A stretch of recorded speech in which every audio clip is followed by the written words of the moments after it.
Renungan pagi, Yesus nama di atas segala nama oleh Ellen G. White, 23 Juli 2024.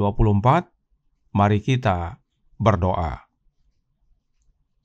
Bapa kami yang di sorga, Allah pencipta langit dan bumi, laut dan segala isinya, Allah yang maha besar, maha kuasa, sumber segalanya, yang kami sembah selalu melalui anak-Mu yang tunggal, Yesus Kristus. Terpujilah Yesus, anak Allah yang maha tinggi, yang adalah pembangun gereja Allah dalam hidup ini. Pada pagi hari ini kami bersyukur boleh bangun dan berbakti, dan sebagaimana membaca dan mendengarkan nasihat firman-Mu, kiranya ini menjadi sukacita bagi kami, sebab Yesuslah yang adalah dasar daripada bangunan itu, dan Yesuslah yang membangun akan bait Allah. Beserta kami sepanjang perbaktian ini, kehendak-Mu yang jadi. Ampun kami akan dosa dan salah, karena kami berdoa hanya dalam nama anak Allah yang tunggal, Yesus Kristus, yang adalah Tuhan dan Juru Selamat kami. Amin. Renungan hari ini akan dibacakan oleh Ibu Santi Pratama.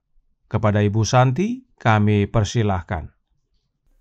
Renungan pagi kita pada hari ini, Selasa 23 Juli 2024, judulnya Pembangun Gereja Allah.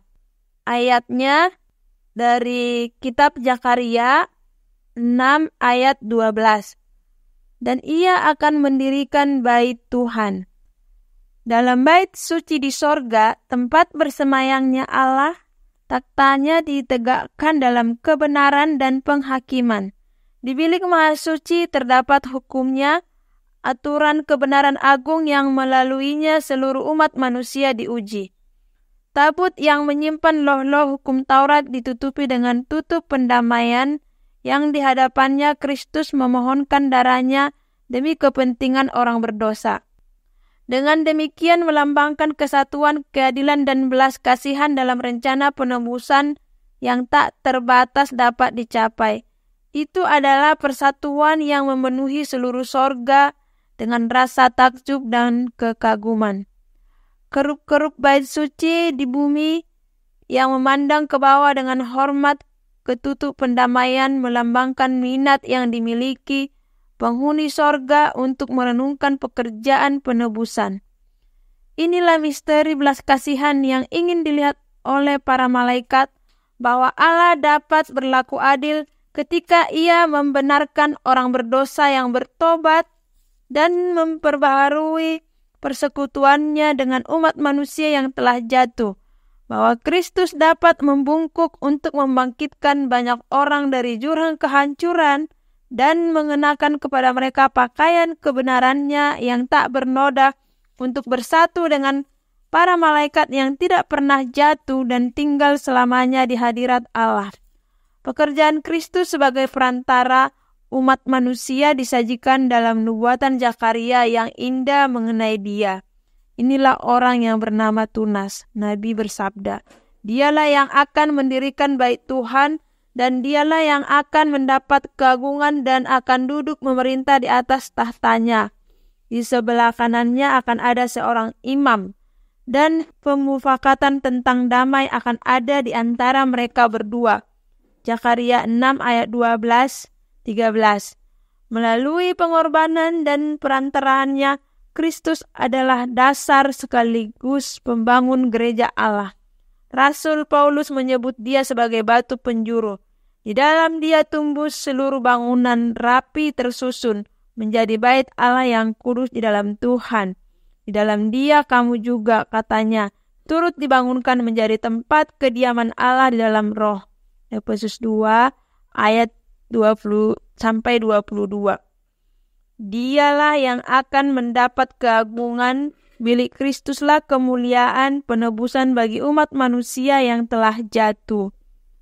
The Great Controversy, halaman 415 dan 416. Demikian renungan pagi kita pada pagi hari ini. Selamat pagi, Tuhan Yesus memberkati. Terima kasih atas penata layanan Ibu Santi. Tuhan Yesus memberkati. Selamat pagi saudaraku dalam Tuhan. Mari kita baca Zakaria 6 ayat 12 dan 13 yang berkata, "Katakanlah kepadanya, beginilah firman Tuhan semesta alam. Inilah orang yang bernama Tunas. Ia akan bertunas dari tempatnya dan ia akan mendirikan bait Tuhan. Dialah yang akan mendirikan bait Tuhan dan dialah yang akan mendapat keagungan dan akan duduk memerintah di atas tahtanya. Di sebelah kanannya akan ada seorang imam, dan permufakatan tentang damai akan ada di antara mereka berdua." Siapakah mereka berdua yang dinyatakan dalam ayat ini?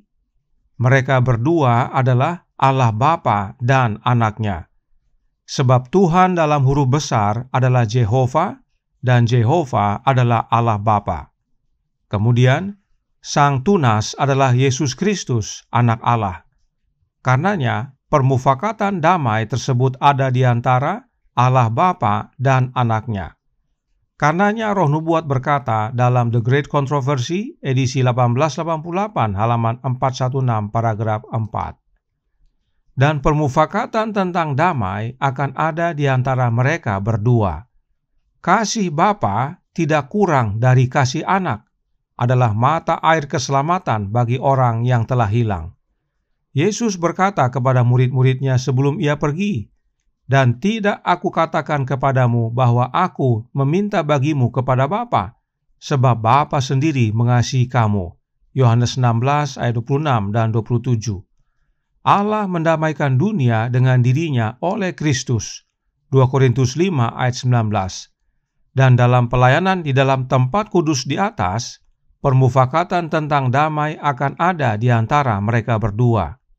Karena begitu besar kasih Allah akan dunia ini, sehingga ia telah mengaruniakan Anaknya yang tunggal, supaya setiap orang yang percaya kepadanya tidak binasa, melainkan beroleh hidup yang kekal. Yohanes 3 ayat 16. Jelas sekali bahwa permufakatan damai atau istilah lainnya rencana keselamatan adalah antara Allah Bapa dan Anaknya. Nah, dikatakan dalam Zakaria 6 ayat 12 dan 13 tadi bahwa Sang Tunas, yaitu Yesus Kristus, Anak Allah yang mendirikan bait Tuhan atau bait Allah Bapa. Dan fondasinya adalah Yesus itu sendiri. Dan tentang fondasi ini, Roh Nubuat berkata dalam The Review and Herald tanggal 24 Januari tahun 1888, paragraf 11. Karena begitu besar kasih Allah akan dunia ini, sehingga ia telah mengaruniakan Anaknya yang tunggal, agar mereka yang terhilang dapat diperoleh kembali.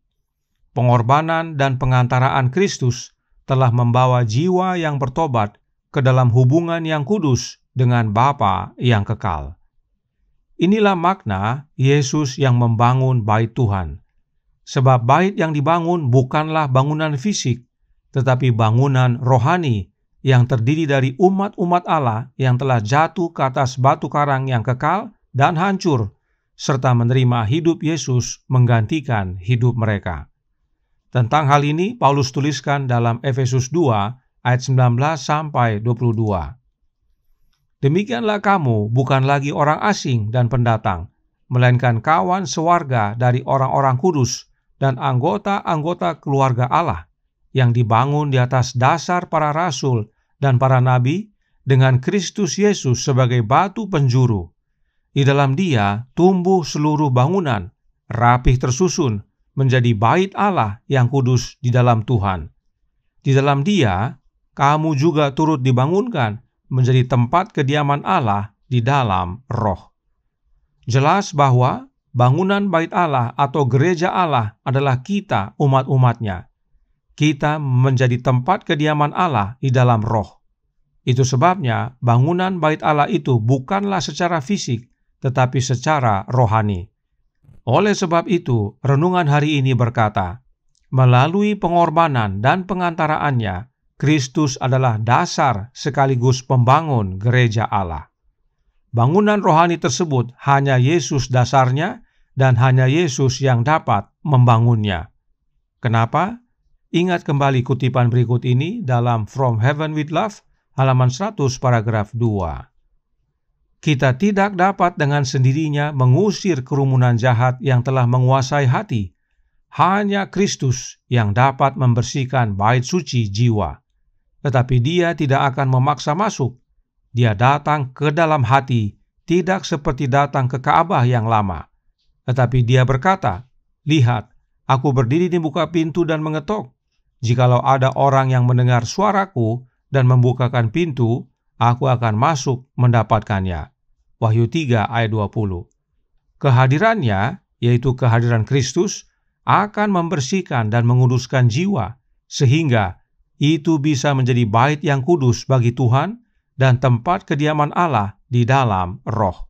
Efesus 2 ayat 21 dan 22. Inilah dasarnya mengapa hanya Yesus yang dapat membangun bait Allah secara rohani. Sebab hanya Yesus yang dapat membersihkan bait suci jiwa kita dan menguduskan jiwa kita. Bagaimana caranya? Oleh kehadiran Kristus dalam hati kita. Itu sebabnya Yesus mengetuk pintu hati kita, dan barang siapa yang mau membuka, maka Yesus akan masuk, yaitu oleh kehadiran Roh-Nya. Artinya, hanya mereka yang mau buka pintu hati dan izinkan Yesus masuk yang dapat Yesus gunakan sebagai bagian dari bangunan bait Allah secara rohani. Karenanya Roh Nubuat menyatakan dalam Spiritual Gifts Volume 2, halaman 226 paragraf 1. Ketika dosa-dosa yang dibenci Allah ditaklukkan, Yesus akan masuk dan makan bersama-sama dengan Anda dan Anda bersama-sama dengan Dia. Anda kemudian akan menarik kekuatan ilahi dari Yesus, dan Anda akan bertumbuh di dalam Dia.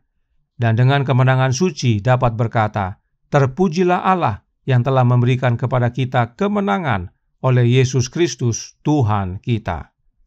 Kita menjadi bangunan bait Allah di dalam roh, yaitu rohnya Yesus. Sebab Yesuslah dasar dan fondasi dari bangunan bait Allah tersebut, dan Yesuslah yang membangunnya. Tuhan memberkati, saya bawa dalam nama Yesus. Amin. Mari kita berdoa.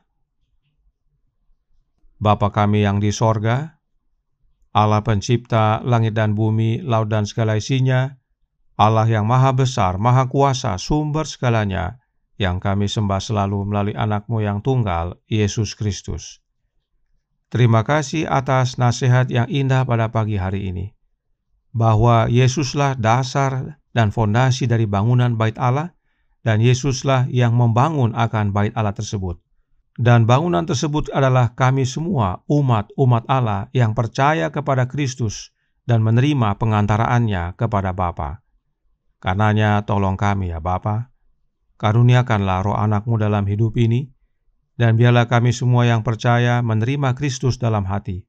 Sebab itulah dasar kami dapat menjadi bagian dari bangunan bait Allah, karena itu bukan secara fisik, namun secara roh. Dan bila mana Yesus datang kedua kali, kami semua layak untuk menerima kehidupan yang kekal. Beserta kami sepanjang hari ini, kehendak-Mu yang jadi, ampun kami akan dosa dan salah, karena kami berdoa hanya dalam nama Anak Allah yang tunggal, Yesus Kristus, yang adalah Tuhan dan Juru Selamat kami. Amin.